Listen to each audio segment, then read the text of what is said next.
We're now going to move on to the panel discussion, and we have with us the three speakers at the beginning from the Scottish Government, CSO and Sarah Kennedy, and Seema Verma and James Hazelwood. John Olson has also joined the panel discussion as he has quite a lot of experience in refining emergency patient care in Scotland. So the first question is from Roly McGow, who is a consultant ophthalmologist at Lothian and has been the recipient of Alan McNair's academic fellowship. His question is, do you have some idea, year upon year, the recruited patient numbers across Scotland in trials? And I think perhaps Sarah Kennedy should take that question as she is better to know the facts around that or answer that. Yeah, I'm happy to take that. Ollie, is it possible to enable me to share my screen? I've looked up some data that we have on recruitment by year for the ophthalmology trials. Is that visible to everybody? Yes. So this shows the recruitment by year for the ophthalmology studies that are on our portfolio. So you can see the financial years across the top. And the most recent years, so 2021 and 2022. What I would say is, because ophthalmology is a relatively small portfolio, so in previous years we've had between kind of 15 and 20 active studies recruiting. One very high recruiting study can often sway impact the trend of recruitment. But I think it's clear both from 2021 and 2022, the overall recruitment for ophthalmology studies is lower, but also the total number of actively recruiting studies is also lower. And so if you look at 2021, we only have 2 studies that recruited within that year. And in 21-22, again, very similarly low numbers. We do have a larger current portfolio. So I think we have about 10 active studies on the ophthalmology portfolio at the moment, but only a proportion of those will have recruited. And so there definitely has been an impact. I think it's clear to see because of COVID. And there's a number of different factors that kind of come into that. So a lot of non-COVID work was paused, and staff, clinical staff, research staff were redeployed. Also, the studies that are coming along now, it may not be possible to deliver them anymore because of COVID and because of how the service has changed, certainly not in the same way that we might have done previously.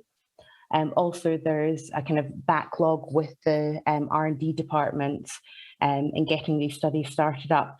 But certainly the trend that we've noticed in the last few months is that we have seen new studies starting on our portfolio. So we are hoping to see this upward trend again. As Alan pointed out, the 21-22 data is only for a part year. So we have until April. So you can see we're almost at what we had done the previous year. So the expectation is that that is starting to pick up. Does that answer your question, Roly, or is there any further information that would be helpful for you? I think that's quite detailed and answers the question. I have a question for James Hazelwood. May I ask, following the piece of work you presented, have you made changes to the way disc hemorrhage patients are managed in Edinburgh?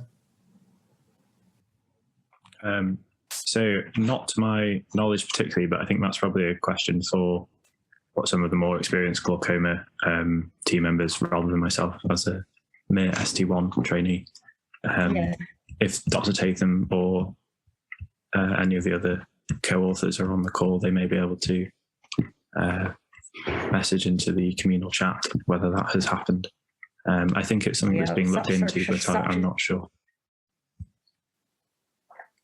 Yeah, not just the limitation of virtual meetings, but I think our guidelines all really do need to be revised. And again, there is a sector in the Chief Scientist Office that's promoting rapid changes in the referral guidelines in keeping with the current pandemic. Thank you for that. Any comments or questions from John Olson with regard to Seema's presentation? Yeah, Seema, I enjoyed your talk greatly. We have a huge benefit in that we do have a funded NHS contract in Scotland. I think there's a bit of a misunderstanding or misconception as to what optometrists can do. I think there's a general feeling that optometrists aren't that skilled at many of the things that they undertake from a clinical point of view. And I think our experience in Scotland is that is not the case. The main problem optometry have with ophthalmology is that their normal communication is a bombastic letter telling them how rubbish they were. They don't tend to get feedback saying well done or anything like that. And what optometry want is to be respected, but also for care to be seen as a shared responsibility, so that if optometry refer patients in and they're thought to be good, they hear about that.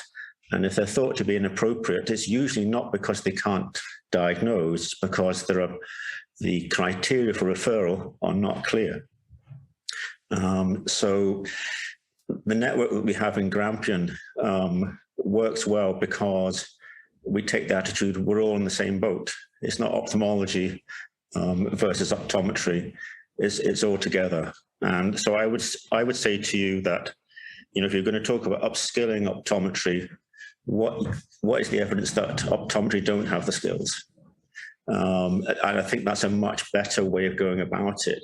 But just imagine optometry were the main players and they were coming to ophthalmology and they're saying to ophthalmology, what's the evidence you're any good at doing, what you're at?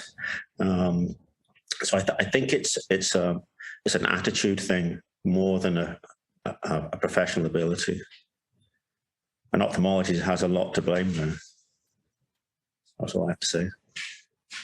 Thank you. One of the things I would like to say is for forever, as far as I'm concerned in my career, been pushing for, as you say, this much more integrated partnership between optometry and ophthalmology, and for example, in A&E, bringing in optometrists to actually work alongside us. Totally agree that we have a problem with communication. And we certainly are trying to rectify that, to make sure that letters go back to optometrists, and have that communication. I couldn't agree with you more that we need to work as a partnership. It's not us and them. And I totally agree with you. And I'm a huge proponent of that from the beginning, really. So it is a change in attitude. It is a change in a lot of things, together with the fact that there needs to be change in funding as well. And as you said, the criteria for referral, just making it all becoming a little more clear. So totally agree. Can I just ask, Seema, you in one of your slides, you said you had an advice facility. Can you give us a little more detail on what you mean by that? Was that telephone advice or teleophthalmology advice? So I think most hospitals have a helpline of some sort for patients, but what we're trying to develop, at least for casualty, is to try and capture patients that have a problem that we already know about, because 50% of patients that come to casualty are actually known patients of the hospital. This was an audit that we did back in Moorfields as well as St Thomas's.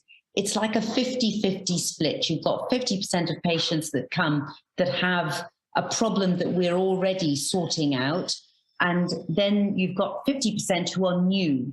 So there is a advice line where patients are able to phone up, and we are able to give them advice as to, go and see your optometrist, or please come in, and give them a booked appointment system. So we're trying to develop that.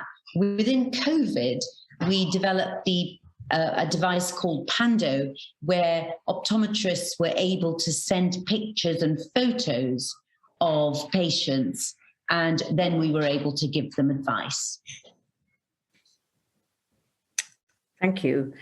Another question has come in again to either Alan or Sarah from Rowley McGow. How can we help with patient recruitment during this time across the trials? I'd be happy to take that, Roshini, and it's a very, very important and pertinent question. So thank you, Rowley. I think, as Sarah mentioned, if you look across the breadth of the portfolio, so by that I mean across all the clinical areas, I think we can see that the majority of studies are open. There hasn't been a huge sort of weeding out of studies that are potentially available for patients. So I think that's quite a good starting point. I think, again, as Sarah has mentioned, that hasn't really translated into an increase of recruitment into non-COVID trials to get us back even to where we were before the pandemic. So I think there's many reasons for that. I think probably the top one is pressure on clinical services. I think there is a willingness amongst patients to engage in studies. I think we've done or sponsored a number of surveys that shows that patients are very happy to participate as long as some of their very reasonable questions around, expectations on them and what mitigation is in place to make the visit to the hospital as safe as possible are in place. And I think also there is a general acceptance across the research community here that why don't we use this as an opportunity maybe even to build back stronger than we were before. So I think when we take all this into account, certainly some of the initiatives CSO has been involved in. I think very importantly is monitoring what's going on. So some of the graphs I showed, the graph that Shara showed is really based on a lot of figures that are analysed in really great detail and picked up from the activity of the individual networks and the R&D offices. I think that's important. If we're not in possession of the information, there's a limit to what we can do. I think also we are involved across the UK in a number of initiatives, including the Restart Resilience and Growth initiative, which again I think has got signed off by the 4 CMOs across the 4 devolved nations. And that is really addressing those questions about what we need to do to build back the system as strongly as possible. And also, I think I alluded to in my talk, we are really actively looking at things like digital solutions. So data and digital approaches to increasing recruitment and retention in the trials. And as I say, we will be producing a report early next year that has really got a really high level of input from the research community at their experience on the ground of what needs maybe to be invested in or changed going forward. I think things like data and digital all sound great in theory, but you have to be quite careful. You may end up with a skewed patient population or attending in trials simply because they're more digitally literate or have better broadband. So you have to really work hard to make sure that isn't the case. So a bit round the houses from me, but I think we are aware that although studies are open, we're not yet seeing the recovery of recruitment of patients in the non-COVID trials, that we are plugged in both across Scotland and across the wider UK in the initiatives to look at that and to build back stronger. And again, I think we're being quite imaginative in our approach in recognition that the world that will exist post-pandemic will never be quite the same as the world pre-pandemic. And why not, build on that really to get a system that's even more resilient and higher performing than what we had before. So thanks. Thank you, Alan. Just a comment from Mark Wright, again, Edinburgh, saying that going forward, it's really important that we refine our relationship with optometrists and support them with renewed protocols and tools to refine the referral interface. More a comment than a question, I think. So if there are no other questions or comments from the panelists, I'd like to close this session. And thank you very much for your time and efforts. Before we move to the next session, we will have a break of 10 minutes. Thank you.